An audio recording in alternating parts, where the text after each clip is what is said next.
श्री गणेशाय नमः। पौष माह में आने वाली गणेश चतुर्थी व्रत का विशेष महत्व है। जो भी श्री गणेश उपासक इस व्रत का अनुष्ठान करता है, विघ्न विनाशक श्री गणेश उसके सभी कष्ट हर लेते हैं। श्री गणेश जी के व्रत का अनुष्ठान करने से पूर्व व्रत धारक श्री गणेश उपासक को अपने दोनों हाथ में पुष्प लिए भगवान श्री गणेश जी की पूजा अर्चना करनी चाहिए एवं गणेश चतुर्थी की इस विशेष पर्व पर भगवान गणेश की संकट नाशिनी कथा का पठन या श्रवण अवश्य करना चाहिए। संकट चतुर्थी के दिन भगवान गणेश की कथा का पठन या भगवान के दर्शन का विशेष ही महत्व है। तो चलिए पौष माह की गणेश चतुर्थी व्रत कथा का श्रवण करते हैं। कथा इस प्रकार है। कथा के अनुसार एक समय की बात है जब अहंकारी रावण ने स्वर्ग के सभी देवता को परास्त करके जीत लिया था और अपने अहंकार में चूर होकर संध्या बेला को जब महाबली बाली अपनी नित्य संध्या में व्यस्त थे, तब रावण ने ऐसे महाबली बाली को पीछे से पकड़ लिया।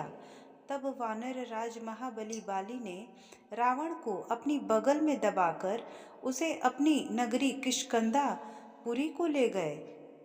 रावण महाबली बाली के बाहुपास में फंसा हुआ तिलमिला रहा था। नगरी में पहुंचकर बाली ने उसे एक खिलौने के रूप में एक अपने परम तेजस्वी पुत्र अंगद को सौंप दिया और अंगद भी अपने पिता द्वारा दिए गए खिलौने को बड़े चाव से ही खिलौना समझकर उसके साथ खेलने लगा।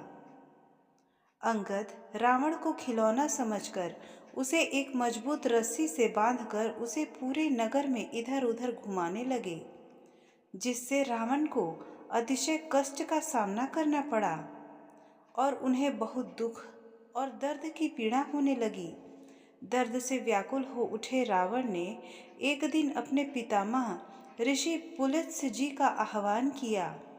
अपने पुत्र का आह्वान पाते ही वो रावण के मनोमन स्मरण करने लगे और देखा कि वो बड़ी दयनीय स्थिति में किसी वृक्ष के साथ बंधा हुआ है। रावण की ऐसी दुर्दशा देख महर्षि पुलत्स्य जी गहन विचार में पड़ गए कि आखिरकार पुत्र रावण की इस दशा का क्या कारण है। कुछ क्षण पश्चात उन्हें ये ज्ञात हो गया कि जब भी कोई अहंकार के मद में आके कोई अनिष्ट कार्य करता है, फिर वो देव हो या दानव या फिर मनुष्य, सभी की दशा यही होती है। अपने पुत्र की ये दशा का विवरण पाते ही वो तुरंत रावण के पास आ पहुँचे और कहा, बोलो पुत्र रावण, मुझे क्यों याद किया है तुमने? तब रावण बोला, पितामह, मैं आपको मेरी दशा को देखकर यह पता चल ही गया होगा कि मैंने आपको क्यों याद किया है। मेरी रक्षा करें। हे पितामह, इस नगरी के नगरवासी मुझे अत्यंत कष्ट दे रहे हैं और मुझे धिक्कार रहे हैं। रावण की करुण वाणी सुन महर्षि पुलत्स्य जी बोले, पुत्र, तुम डरो नहीं, तुम इस बंधन से जल्द ही मुक्त हो जाओगे। इसके लिए तुम्हें परम पूज्य श्री गणेश जी का विघ्न विनाशक व्रत करना होगा। पूर्व काल में जब व्रतासुर के वध से छुटकारा पाने के लिए इंद्रदेव ने भी इसी व्रत का अनुष्ठान किया था। मुझे लगता है कि अब गणेश जी ही तुम्हें इस विघ्न से छुटकारा दिला सकते हैं। इतना वचन सुनाकर महर्षि पुलत्स्य जी अंतर्ध्यान हो गए। रावण अपने पितामह के वचनों के अनुसार गणेश जी की आराधना शुरू कर दी और बड़े ही श्रद्धा भाव से पौष माह में आने वाली गणेश चतुर्थी का व्रत किया, जिसके पुण्य फल स्वरूप वो बाली के बंधन से मुक्त हो गया और पुनः अपने राज्य को प्राप्त किया।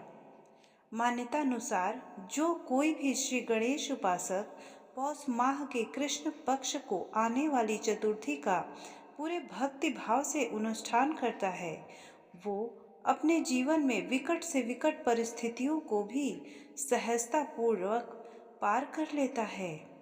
श्री गणेशाय नमः।